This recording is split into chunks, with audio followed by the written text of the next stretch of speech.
Assalamualaikum selamat datang kembali di Guru Gembul Channel. Beberapa tahun yang lalu saya mendapati sebuah cuplikan dari naskah Jawa kuno yang judulnya adalah Kunjara Karna. Apa itu Kunjara Karna? Jadi kisah ini adalah sebuah kisah tentang seorang yaksa yang namanya adalah Kunjara Karna, yang merasa prihatin dengan parasnya yang kurang baik dan perilakunya yang kurang baik. Dan karena itu dia bersemedi di Gunung Semeru untuk mendapatkan pertolongan Batara, bahwa di kehidupan yang selanjutnya dia harus mendapatkan wajah dan perilaku yang lebih baik. Begitulah, sampai akhirnya dia bertemu dengan Wairacana, perwujudan Sang Buddha atau perwujudan dari Shiva dalam ajaran Tantra, yang memberikan pengajaran kepadanya tentang wejangan, tentang berperilaku baik dan sebagainya. Tetapi ketika Wairacana kemudian menemukan bahwa Kunjara Karna itu adalah seorang yang tulus, seorang yang ikhlas ingin berubah menjadi lebih baik, maka Wairacana kemudian merekomendasikan untuk datanglah ke tempatnya Batara Yamaloka, yaitu neraka. Akhirnya diantarkanlah Kunjara Karna ke sana, dan dia melihat dengan semua keburukan-keburukannya tentang neraka. Jadi ada orang yang digebukin, ada orang, semua deskripsi penjelasan tentang neraka itu sangat lengkap dalam Kunjara Karna. Tapi yang kemudian membuatnya terkesan dan membuat dirinya itu terenyuh itu adalah bahwa dia melihat ada sahabatnya dan juga kerabatnya yang namanya adalah Purnawijaya, seorang raja Gandarwa yang disiksa habis-habisan di sana dan akan menghabiskan sekitar ratusan ribu tahun di neraka karena perilaku-perilaku jahatnya. Kunjara Karna minta kepada Wairacana, bolehkah saya kembali ke alam saya untuk memperingatkan Purnawijaya bahwa dirinya akan masuk neraka. Semoga dengan dia memperbaiki dirinya, dia akan terhindar dari siksaan yang sangat perih ini. Wairacana kemudian memberikan dispensasi itu, dan akhirnya Kunjara Karna bertemu dengan Wairacana, dan akhirnya mereka bersama-sama untuk tobat bareng-bareng karena sudah pernah melihat atau sudah melihat bagaimana neraka sesungguhnya terjadi. Kisah ini diakhiri dengan baik Kunjara Karna maupun Purnawijaya itu melakukan semedi sebaik-baiknya di kaki Gunung Semeru, dan akhirnya mereka mendapatkan apa yang mereka inginkan. Begitu. Nah, kisah ini sangat-sangat aneh. Kisah ini sangat-sangat unik, sangat-sangat ganjil. Tetapi bisakah Baraya menemukan di mana keganjilannya? Silakan Baraya tulis di kolom komentar apa keganjilannya menurut Baraya. Tapi kalau misalkan Baraya masih mikir-mikir, yuk simak videonya sampai tuntas. Kita masuk ke intro dulu.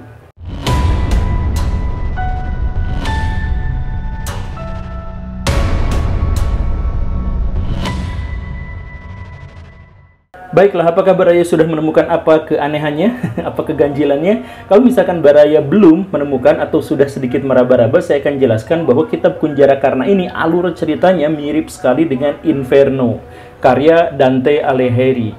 Jadi dan bahkan ini ditulis di waktu yang hampir bersamaan, sekitar abad 13 atau abad ke-14 gitu. Jadi bagaimana ceritanya, ada dua kitab sastra yang ditulis oleh dua orang yang berbeda, dari dua budaya yang berbeda, dari letak geografis yang sangat berjauhan, tetapi memiliki alur cerita yang mirip. Jadi apakah Italia dengan Jawa memiliki hubungan yang spesial? Apakah Bagionya orang Jawa dengan Bagionya orang Italia itu adalah saudara kembar atau bagaimana gitu? Kalau misalkan Baraya susah untuk menjelaskan apa persamaannya, coba saya tunjukkan. Ini alur besarnya begini. Dalam kitab Kunjara Karna ada seseorang yang kemudian dibawa ke neraka bersama seorang perwujudan ilahi, kemudian melihat apa yang buruk, kejadian-kejadian buruk di neraka, kemudian dia kembali ke dunia untuk memberikan peringatan kepada manusia. Begitu kan? Itu alur besarnya. Kita masuk ke alur Dante Alighieri. Dante Alighieri menceritakan ada seseorang yang ditemani oleh Virgil masuk ke neraka, kemudian melihat segala sesuatu. Dia melihat neraka secara detail dan secara deskriptif, bahkan kemudian digambarkan. Dan setelah itu dia kembali ke dunia manusia untuk memberikan peringatan. Apakah itu identik? Dan apakah itu ada sesuatu yang terlewat? Tentu saja ada sesuatu yang terlewat, yaitu bahwa dua kisah itu juga ternyata adalah kisah yang sangat mirip dengan cerita Isra Mi'raj Nabi Muhammad. Coba, cerita Isra Mi'raj Nabi Muhammad adalah Nabi Muhammad datang ke neraka bersama Jibril, kemudian melihat sesuatu gambaran yang sangat mengerikan secara deskriptif. Kemudian benar-benar melihat ini dan itu, kemudian merasa terenyuh dan balik lagi ke bumi untuk memberikan peringatan kepada manusia. Nah, jadi tiga naskah itu ternyata benar-benar memiliki alur cerita yang saya pikir sama atau identik.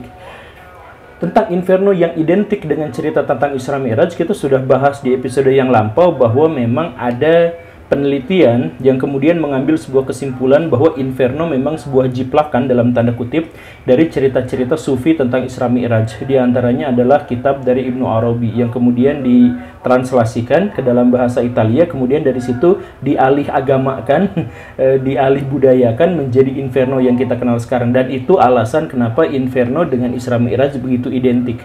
Begitu. Nah, tetapi apakah kitab Kunjara Karna juga mendapatkan kasus yang sama atau mendapatkan penjelasan yang sama bahwa dia sebenarnya adalah jiplakan dari cerita Isra Mi'raj? Tapi sebelum itu, mari kita lihat detail-detail kesamaannya. Saya ingin memberikan penjelasan bahwa bahwa dalam agama Buddha itu surga dan neraka itu tidak menjadi sebuah patokan, tidak menjadi sebuah alur yang benar-benar mendapatkan penekanan. Buddha itu adalah ajaran esoteris, dan dalam beberapa definisi yang kita pahami bisa saja disebut bahwa Buddha itu bukan sebuah agama. Bisa hal-hal yang lain, terutama yang Theravada dan Tantrayana dalam hal ini. Nah, karena itu, maka dalam ajaran Buddha itu kita tidak menemukan gambaran yang eksplisit, gambaran yang benar-benar jelas, apalagi deskriptif tentang neraka. Siddhartha Gautama itu tidak memberikan penjelasan, walaupun menjelaskan bahwa alam ini ada sekian-sekian, ada neraka juga ada dan sebagainya, tetapi detail-detailnya tidak ada. Bahkan 8 tingkatan neraka yang memang dijelaskan dalam kitab Buddha itu tidak mendapatkan penekanan yang cukup dalam ajaran agama Buddha. Makanya sekarang Baraya cari semua 10 orang Buddha di Indonesia, kemudian tanya 8 tingkatan neraka versi Buddha gitu. Mereka akan kesulitan menjawabnya karena memang bukan fokus itu gitu. Ajaran Buddha itu fokus pada perbuatan baik kita, karma kita, dan lain sebagainya. Tentang deskripsi yang agak menakutkan atau memberikan motivasi itu tidak mendapatkan terlalu banyak tekanan. Nah, sebaliknya dalam Kunjara Karna itu detail sekali penjelasan-penjelasan tentang nerakanya itu. Jadi misalkan begini Baraya, orang yang suka berdusta, orang yang suka memfitnah, itu lidahnya ditarik, kemudian ditusuk-tusuk, dipotong, dan sebagainya. Ini sangat mirip dengan penjelasan dalam ajaran agama Islam. Bener kan? Mirip ya? Atau misalkan Baraya menemukan bahwa misalkan ada orang yang korupsi, ada orang yang ngebegal, ada orang yang mencuri dan sebagainya, maka tubuhnya itu ditusuk-tusuk dan dipotong-potong, dan mereka itu menjerit, menangis, wah, dan ya dengan semua siksaan itu. Dan setelah itu maka tubuhnya yang sudah terpotong-potong itu akan menyatu kembali. Dan setelah itu maka akan ada seseorang yang memukulinya lagi sampai hancur lagi, berkeping-keping, putus-putus lagi badannya, disatukan lagi berulang-ulang. Kemudian ada siksaan, dimasukin ke dalam sebuah panci gitu, dalam cairan yang amat panas sampai kulitnya meleleh, menjerit, melolong, ketakutan dan sebagainya, panggil mama, bapaknya, apa segala rupa, pengen kembali ke dunia dan sebagainya, tapi tubuhnya dikembalikan lagi. Setelah tubuhnya meleleh, tubuhnya hancur, dikembalikan lagi seperti itu. Nah, ini adalah deskripsi neraka yang ada dalam Kunjara Karna yang latarnya adalah Buddha.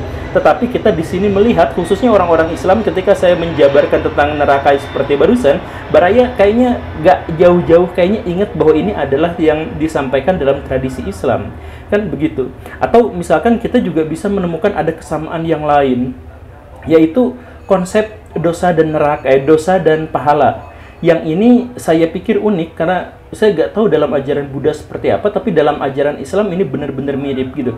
Jadi misal begini, dalam kitab Kunjara Karna itu disebutkan bahwa Purna Wijaya dengan Kunjara Karna itu kan seharusnya masuk neraka, khususnya yang Purna Wijaya itu seharusnya masuk neraka selama ratusan ribu tahun. Tapi kemudian karena dikasih tahu sama Kunjara Karna, akhirnya dia bertobat dan akhirnya hanya mendapatkan siksaan yang tidak terlalu berat di neraka, dan itu pun waktunya hanya 10 hari. Nah, kemudian ada pertanyaan, bagaimana ceritanya bisa menembus karma yang sangat berat itu hanya dalam waktu beberapa saat gitu.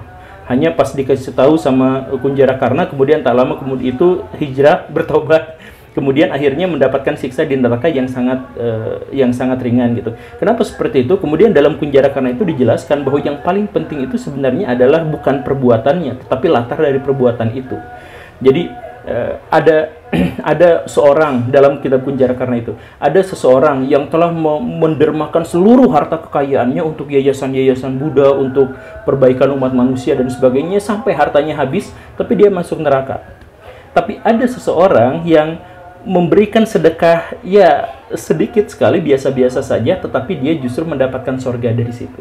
Nah, kenapa bisa seperti itu? Karena yang paling penting bukan sebanyak apa uang yang dikeluarkan itu, tapi apakah dirinya ikhlas atau tidak. Begitu.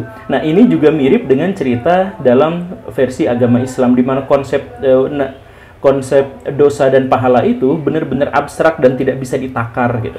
Jadi ada seorang perempuan yang menghabiskan waktunya untuk beribadah terus-terusan gitu. Sholatnya, puasanya, zakatnya, naik hajinya, haji dinaikin, dan sebagainya. Tapi kemudian ketika dia meninggal, dia masuk neraka gara-gara dia suka menyiksa kucing. Kan remeh-temeh banget gitu ya, beda jauh. Atau misalkan ada cerita lain, ada seorang pedagang yang sangat biasa-biasa aja, ibadahnya apa biasa-biasa aja, tapi dia langsung dijamin masuk surga ketika dia memberi minum anjing yang kehausan. Sesederhana itu. Jadi dosa dan pahala itu tidak ditimbang dari apa yang dia perbuat dan bagaimana takarannya sebanyak apa serta dampaknya bagaimana. Tetapi hal yang lebih ringkas itu secara pribadi dan secara personal, apa yang ada dalam benaknya ketika dia melakukan perbuatan baik dan perbuatan buruk gitu. Nah, ini konsepsi ini benar-benar identik antara Islam dengan dalam cerita Kunjara Karna. Bagaimana menurut Baraya? Apakah ini cukup cocokologi saja, atau ini kebetulan, atau memang ini benar-benar identik? Ini konsep garis besar alurnya gitu ya, yang mirip, bukan detail-detailnya. Atau misalkan kita melihat ada banyak lagi persamaan, di antaranya adalah bahwa dalam Kunjara Karna itu dijelaskan bahwa neraka itu gelap. Dalam Islam, neraka juga gelap, bahkan apinya sendiri adalah api hitam, bukan amaterasu, tapi apinya hitam. Kemudian ada dilatasi waktu, ya, sebenarnya bukan istilah yang tepat, tetapi ada masalah waktu di situ yang menjadi sangat relatif, di mana dalam Islam itu digambarkan bahwa satu hari di neraka itu sama seperti 1000 tahun di dunia atau 50.000 tahun di dunia dan sebagainya lah, yang menunjukkan bahwa satu hari di neraka itu sangat lama dibandingkan dengan apa yang terjadi di bumi. Dan ini juga mirip seperti yang dijelaskan dalam Kunjara Karna. Dalam Kunjara Karna itu dikatakan bahwa satu hari di neraka itu sama seperti 1000 tahun di dunia. Jadi ini adalah sesuatu yang ya walaupun detail angkanya berbeda, tetapi konsepnya tentang perbedaan atau relativitas waktu atau dilatasi waktu dalam tanda kutip itu adalah sesuatu yang saya pikir sama. Kemudian ini ada yang eksplisit sama, yaitu bahwa di dalam kitab Kunjara Karna itu neraka itu ada 8 tingkatan. Dalam Islam juga ada 8 tingkatan. Nah, kemudian ada juga yang menggelitik saya bahwa ada teksnya dalam Kunjara Karna itu yang menjelaskan bahwa neraka itu, jalan menuju neraka itu dihiasi oleh bunga-bunga yang sangat indah, jalan yang sangat mulus, kemudian harum dan sebagainya. Sedangkan jalan menuju sorga itu nanjak, berduri-duri, susah sekali, laledok gitu dan sebagainya, dan tidak nyaman. Dan itulah yang menyebabkan banyak sekali orang yang terjumus ke neraka. Ini identik dengan cerita dalam Islam atau dalam hadis khususnya yang menjelaskan bahwa sorga dihiasi oleh semak belukar, sedangkan jalan menuju neraka itu dipenuhi oleh bunga-bunga. Mirip nggak? Identik nggak? Terkait dengan neraka yang ada dalam 8 tingkatan, sama seperti dalam ajaran agama Islam, itu sebenarnya Kunjara Karna nampaknya mengambil referensi dari Abhidharma Kosa, karena di situ dalam teks yang lebih panjang lagi dalam ajaran Buddha itu memang neraka itu ada 8 tingkatan, 8 tingkatan yang panas, kemudian 8 tingkatan yang dingin, kemudian ada banyak neraka-neraka yang lebih kecil dan sebagainya, yang ngambilnya dari situ. Tetapi sekali lagi naskah Abhidharma Soka itu tidak detail seperti sedetail dalam Kunjara Karna, yang detail-detailnya kecil itu, detail-detail kecilnya itu memang serupa atau identik dengan apa yang ada dalam ajaran agama Islam. Saya tidak memiliki banyak waktu untuk menjelaskan apa kesamaan-kesamaannya karena memang masih banyak, dan tentu saja di dalam detail-detailnya banyak sekali perbedaan-perbedaannya. Ini saya berbicara tentang konsep dasar tentang nerakanya, bukan tentang detail-detailnya. Tapi melihat kesamaan-kesamaan itu, bisakah kita kemudian membayangkan bahwa mungkinkah kitab Kunjara Karna ini dibuat oleh seorang muslim gitu? Tapi itu hanya berupa kemungkinan, tapi mari kita lihat beberapa kemungkinan yang mungkin menjelaskan kenapa ada kesamaan-kesamaan konseptual dan substansial terkait dengan neraka. Kemungkinan yang pertama itu adalah bahwa kitab Kunjara Karna itu ditulis oleh seseorang yang memiliki interaksi yang lekat dan kuat dengan para mubaligh Islam. Karena seperti yang saya jelaskan tadi, bahwa kitab Kunjara Karna itu ditulis di sekitaran zaman Singosari atau zaman Kediri atau zaman Majapahit, di mana proses penyebaran agama Islam di sana sedang gencar-gencarnya. Nah, karena itu maka banyak sekali orang-orang, pendeta-pendeta Buddha, pendeta-pendeta Hindu, Tantra dan sebagainya yang memiliki interaksi dengan orang-orang Islam. Jadi mungkinkah secara tidak sengaja hasil dari interaksi itu kemudian menginspirasi lahirnya kitab Kunjara Karna? Atau kemungkinan yang lain bahwa justru kitab ini ditulis oleh Muslim. Maksudnya adalah bahwa harus mendapatkan penekanan Baraya bahwa penyebaran ajaran agama Islam di Nusantara awal-awal itu tidak mengajak manusia ke dalam ajaran agama Islam, tetapi mengajak manusia untuk menjauhi neraka. Jadi yang penting mah bertauhid aja dulu, yang paling penting mah lepas dari neraka dulu, lepas dari siksaan atau lepas dari ancaman neraka dulu, nanti soal agama dan sebagainya belakangan.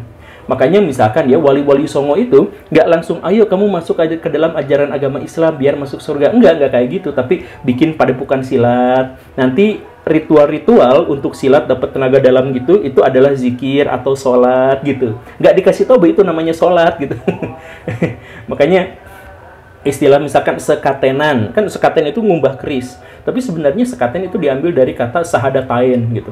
Jadi begitu rapihnya para penyebar agama Islam memasukkan ajaran agama Islam bukan untuk benar-benar memperkenalkan Islam, tetapi membuat Muslim itu keluar dulu dari ancaman neraka, karena fokusnya itu adalah menyelamatkan manusia dari perilaku dari nasib yang sangat buruk di akhirat nanti gitu, bukan mengumpulkan massa sebanyak-banyaknya untuk menjadi identitas komunal kita gitu. Kayak Muslim zaman sekarang kan seperti itu. Nah, di zaman dulu itu tidak seperti itu. Nah, mungkinkah dengan pikiran seperti itu sebenarnya kitab Kunjara Karna itu justru ditulis oleh seorang Muslim yang mencoba untuk memberikan keselamatan kepada manusia dengan menulis kitab Kunjara Karna seperti ini? Begitu mungkin ya, bukan berarti pasti, tapi kemungkinannya seperti itu. Atau ada kemungkinan yang ketiga, yaitu bahwa sebenarnya dalam ajaran agama Islam itu dikatakan bahwa seluruh agama itu berasal dari Tuhan yang sama. Dan seluruh agama itu sebenarnya berasal atau diwahyukan melalui Rasul yang berbeda yang diturunkan ke setiap bangsa. Tidak ada satupun bangsa yang tidak mendapatkan Rasul. Begitu kan doktrin Islam itu. Nah, karena itu maka Hindu, Buddha, Kristen, Islam, Yahudi, dan sebagainya itu sebenarnya adalah agama yang berasal dari Tuhan yang sama, tetapi kemudian masing-masing itu mendapatkan distorsi dari budaya dan tradisi yang berbeda-beda, yang masing-masing yang seperti itu, dan akhirnya agama itu terkesan sangat berbeda-beda gitu, padahal esensinya sama begitu. Nah, apakah kalau misalkan konsepsi Islam itu diterima, kemudian ini bisa memberikan penjelasan kenapa ada kesamaan antara konsep neraka dalam Kunjara Karna yang versi Buddha dengan Islam? Kan sama tuh, apakah ini sebenarnya memang dulunya adalah agama yang sama, tapi kemudian karena latar agama yang latar budaya yang berbeda, kemudian akhirnya menjadi terkesan berbeda dan sebagainya? Ya, nggak tahu. Di antara tiga opsi itu, menurut Baraya mana yang paling masuk akal? Atau Baraya menemukan opsi yang ketiga, bahwa itu sebenarnya adalah cocokologi dan lain sebagainya. Tapi yang lebih unik lagi yang harus digarisbawahi di sini adalah bahwa ngomong-ngomong soal siapa penulisnya itu anonimus. Nah, ini unik lagi karena kitab-kitab sastra atau naskah-naskah Jawa yang mau yang namanya Kakawin, mau yang namanya apa gitu, itu pasti punya nama walaupun namanya nama samaran atau nama pena. Dalam Kunjara Karna, penulisnya hanya ngomong, saya hanya penulis orang dusun, orang kampung yang merasa sok tahu tentang kehidupan setelah kematian. Jadi dia tidak menuliskan namanya sekali, ini anonimus. Jadi silakan Baraya berspekulasi. Terima kasih karena sudah menyimak. Saya Guru Gembul, kabur. Assalamualaikum warahmatullahi wabarakatuh.